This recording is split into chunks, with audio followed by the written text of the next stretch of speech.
ശരി, ഞാൻ വാക്കു തരുന്നു. കർത്താവിൻ്റെ ഈ തിരുഹൃദയമാണ് സത്യം. നീതി കിട്ടിയാൽ അതിൻ്റെ 10-1 നിങ്ങൾക്ക്. ഈ സ്വപ്നത്തിൽ അത്ര അസാധാരണമായ ഒന്നും കാണുന്നില്ല. എനിക്കത് വ്യാഖ്യാനിച്ചു തരാൻ കഴിയും. കുറച്ച് പ്രയാസപ്പെടണമെന്ന് മാത്രം. അതുകൊണ്ട് നീ കണ്ടെത്തുന്നതിൻ്റെ ഒരു ഓഹരി എനിക്കും അവകാശപ്പെട്ടതാണെന്ന് തോന്നുന്നത്. ഒന്ന് നിർത്തി കുറച്ചു നേരം എന്തോ ആലോചിച്ചു കൊണ്ടിരുന്നതിന് ശേഷമാണ് പിന്നീട് അവർ പറഞ്ഞത്. എൻ്റെ അഭിപ്രായം തീർച്ചയായും നീ പിരമിഡുകളിൽ തേടി പോകണമെന്നത് തന്നെയാണ്. അതെവിടെയാണെന്ന് എനിക്ക് അറിഞ്ഞുകൂടാ. എന്തായാലും അത് പറഞ്ഞു തന്നത് ഒരു കൊച്ചു കുട്ടിയല്ലേ. ആ വാക്കുകൾ വെറുതെ ആവില്ല. പോയിക്കോളൂ, ഒട്ടും ശങ്കിക്കേണ്ട. നീ ആ നിധി കണ്ടെത്തുക തന്നെ ചെയ്യും. അങ്ങനെ നീ ഒരു ധനവാനുമാകും. അവൻ അത്ഭുതം തോന്നി, ഒപ്പം നീരസവും. ഇത് കേൾക്കാൻ വേണ്ടിയാണോ താനിത്ര നേരം കാത്തിരുന്നത്? സാരമില്ല, കാശൊന്നും ചെലവാക്കേണ്ടി വന്നില്ലല്ലോ.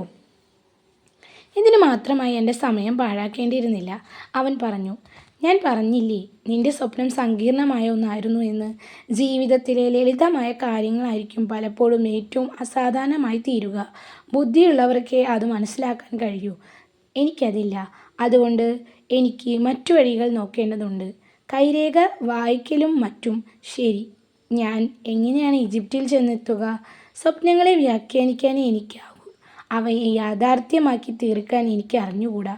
അതുകൊണ്ടല്ലേ എനിക്ക് എൻ്റെ പെൺമക്കൾ തരുന്നതും കഴിച്ച് ഇവിടെ കഴിഞ്ഞുകൂടേണ്ട ഗതികേട് വന്നത്. പക്ഷേ എനിക്ക് ഈജിപ്ത് വരെ ചെന്നെത്താൻ പറ്റിയില്ലെങ്കിലോ? എങ്കിൽ പിന്നെ എനിക്ക് പ്രതിഫലം തരേണ്ട പ്രശ്നമേ വരുന്നില്ലല്ലോ. കൂലി കിട്ടാത്ത വേല എനിക്ക് പുത്തരിയുമല്ല. അത്രയും പറഞ്ഞവർ എഴുന്നേറ്റു. വേണ്ടതിലധികം സമയം അവൻ കാരണം വെറുതെ കളഞ്ഞുവെന്ന് പിറുപിറുത്തുകൊണ്ട് അവന് വല്ലാത്ത നിരാശ തോന്നി. വിചാരിച്ച പോലെയൊന്നും നടന്നില്ലല്ലോ. വെറുതെ ഒരു സ്വപ്നത്തിൻ്റെ അർത്ഥവും തേടി നടക്കുന്നതാണ് ഞാനത്ര വിഡ്ഢി.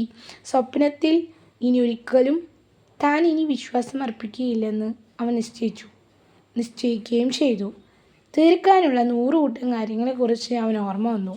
ആട്ടിൻകുറ്റത്തെ പട്ടണത്തിന് പുറത്ത് താമസിക്കുന്ന ഒരു ചങ്ങാതിയുടെ ആലിലയാക്കി അവൻ അങ്ങാടിയിലേക്ക് നടന്നു. നല്ലൊരു ഊണ് കഴിച്ചു. വായിക്കാൻ ഒരു പുസ്തകം മാറ്റിയെടുത്തു. നല്ല കനമുള്ളത് തന്നെ. ഇത്തവണ കയ്യിൽ തടഞ്ഞു. നല്ല ചൂടുള്ള പകൽ. അങ്ങാടിക്കരികിൽ അങ്ങനെ അല്പം തുറന്നൊരു സ്ഥലത്ത് ഒഴിഞ്ഞ ഒരു ബെഞ്ച് കണ്ടെത്തി അവൻ ഇരിപ്പുറപ്പിച്ചു. കുറച്ചു നേരം വാങ്ങിച്ച പുതിയ വീഞ്ഞു കുപ്പി തുറന്നു. സ്വാദോടെ മെല്ലെ നുണഞ്ഞു കുടിക്കാൻ തുടങ്ങി. അവന് ആ പട്ടണത്തിൽ പരിചയക്കാരായി ധാരാളം പേരുണ്ടായിരുന്നു. ഈ തൊഴിലിൻ്റെ ഗുണം അതാണ്. എന്നും എപ്പോഴും ഒരാളുടെ തന്നെ കൂട്ട് എന്ന മടുപ്പ് വേണ്ട. സെമിനാരിയിൽ വെച്ച് അതായിരുന്നു ശല്യം. എവിടേക്ക് തിരിഞ്ഞാലും കണ്ടു പഴകിയ അതേ മുഖങ്ങൾ. എല്ലാവർക്കും എല്ലാവരെക്കുറിച്ചും അടിമുടി അറിയാം. അന്യൻ്റെ കുറ്റവും കുറവും കണ്ടുപിടിച്ച് അവനെ നേരെയാക്കി എടുക്കാൻ ഓരോരുത്തർക്കും വെപ്രാളം. എന്നാൽ സ്വയം നേരെയാകാനോ ഇതിനൊട്ട് താല്പര്യവുമില്ല. തൻ്റെ ഇഷ്ടത്തിനൊത്ത് ചങ്ങാതിയെ വളച്ചെടുക്കാനാണ് എല്ലാവർക്കും തിടുക്കം. ചൂടൊന്ന് കുറയട്ടെ, അതുവരെ ഇവിടെ തന്നെ കഴിച്ചു കൂട്ടാം അവൻ തീരുമാനിച്ചു. വെയിലാറാൻ ആടുകളെയും കൊണ്ട് നടത്തം തുടരാം. ഇനി 3 ദിവസം കൂടിയേ വേണ്ടൂ. അവൻ ആ കച്ചവടക്കാരൻ്റെ മകളുടെ അടുത്ത് എത്തുകയായി. കയ്യിലിരുന്ന പുസ്തകം നിവർത്തി അവൻ വായിക്കാൻ തുടങ്ങി.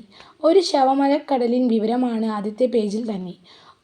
ഒരുപാട് കഥാപാത്രങ്ങൾ, ഉച്ചരിക്കാൻ പ്രയാസമുള്ള പേരുകൾ. ഞാനാണെങ്കിൽ ഇങ്ങനെയൊരു പുസ്തകം എഴുതുക, അവൻ വെറുതെ വിചാരിച്ചു. കഥാപാത്രങ്ങളെ ഒരുമിച്ചല്ല, ഓരോരുത്തരെയായി അവതരിപ്പിക്കൂ. ഒരുപാട് പേരുകൾ ഒരേ സമയം. ഓർത്തു വയ്ക്കേണ്ടതല്ല. അതിൻ്റെ ക്ലേശം വായനക്കാരന് നൽകുകയില്ല. വിട്ടുപോയ ശ്രദ്ധ. അവൻ വീണ്ടും പുസ്തകത്തിലേക്ക് തിരിച്ചു. ക്രമേണ അവന് വായിക്കാൻ രസം പിടിച്ചു വന്നു. മഞ്ഞുകാലത്തെ നല്ല തണുപ്പുള്ള ഒരു ഉച്ച നേരത്താണ് ശവമടക്കൽ നടക്കുന്നത്. തണുപ്പിനെ പറ്റി വായിക്കുമ്പോൾ തന്നെ ഒരു കുളിർമ. അത്രയും ചൂടാണിപ്പോൾ വെയിലിന്. അങ്ങനെ അവൻ വായനയിൽ ലയിച്ചിരിക്കുമ്പോൾ ഒരു വൃദ്ധൻ അവിടെ നിന്ന് അരികിൽ വന്ന് ഒരിപ്പിടം ഉറപ്പിച്ചു. ഒരു വർത്തനത്തിലുള്ള തരവും പാത്താണ് അയാളുടെ ഇരിപ്പ്. അവൻ എന്താണ് ഇവിടെ ചെയ്യുന്നത്? പ്ലാസയിലെ ആളുകൾക്ക് നേരെ വിരൽ ചൂണ്ടിക്കൊണ്ട് ആ വൃദ്ധൻ ചോദിച്ചു. പണിയെടുക്കുന്നു. പുസ്തകത്തിൽ നിന്ന് കണ്ണെടുക്കാതെ ആ ബാലൻ മറുപടി പറഞ്ഞു. വായനയ്ക്ക് ഉപദ്രവം ഉണ്ടാക്കും വിധം തുടർന്നു സംസാരിക്കേണ്ട എന്നൊരു ചെറിയൊരു താക്കീതും ഉണ്ടായിരുന്നു ആ സ്വരത്തിൽ. വാസ്തവത്തിൽ അവൻ്റെ ശ്രദ്ധ വായനയിലായിരുന്നില്ല. മനസ്സിലാകെ ആ കച്ചവടക്കാരൻ്റെ മകൾ നിറഞ്ഞു നിൽക്കുകയായിരുന്നു.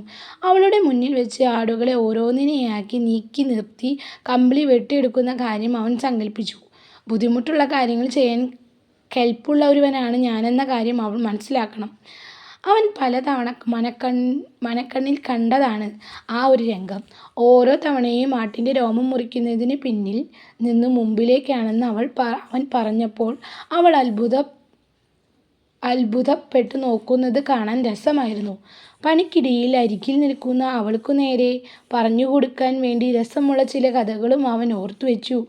ഒക്കെ പുസ്തകത്തിൽ നിന്ന് വായിച്ചു മനസ്സിലാക്കിയ കഥകളാണ്. എന്നാലും ഒരനുഭവമെന്ന മട്ടിൽ തന്മയത്തോടുകൂടി പറയണം.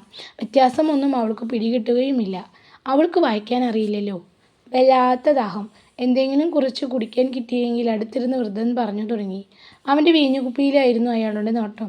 ശല്യം ഒഴിഞ്ഞു പൊക്കോട്ടെ എന്ന ഭാവത്തിൽ അവൻ അത് അയാൾക്കു നേരെ നീട്ടി. അങ്ങനെയെങ്കിലും അയാളൊന്നും മിണ്ടാതിരുന്നെങ്കിൽ ഒരു വയസ്സിനു വർത്തമാനം പറഞ്ഞിരിക്കാൻ അവന് തീരെ താല്പര്യമുണ്ടായിരുന്നില്ല. പക്ഷേ അയാൾ അവനെ വെറുതെ വിടാൻ ഭാവമുണ്ടായിരുന്നില്ല. വായിക്കുന്ന പുസ്തകം എന്താ അതിൻ്റെ പേര്? ഇതൊരു സ്വരക്കേട്. എന്തെങ്കിലും മുഖത്തടിക്കുന്ന പോലെ പറഞ്ഞു മറ്റൊരു ബെഞ്ചിലേക്ക് മാറിയിരുന്നാലോ? വേണ്ട വേണ്ട, അത് തെറ്റാവും. തൻ്റെ പിതാവ് എപ്പോഴും പറയാറുണ്ട്, മുതിർന്നവരോട് എപ്പോഴും ആദരവ് കാട്ടണമെന്ന്. അവൻ പുസ്തകം അയാളുടെ മുമ്പിൽ നീട്ടി. അത് അവൻ്റെ സൂത്രമായിരുന്നു. മനസ്സിൽ കണ്ട കാര്യം കണ്ടുകൊണ്ട് അവർ അങ്ങനെ തന്നെ ചെയ്തത്.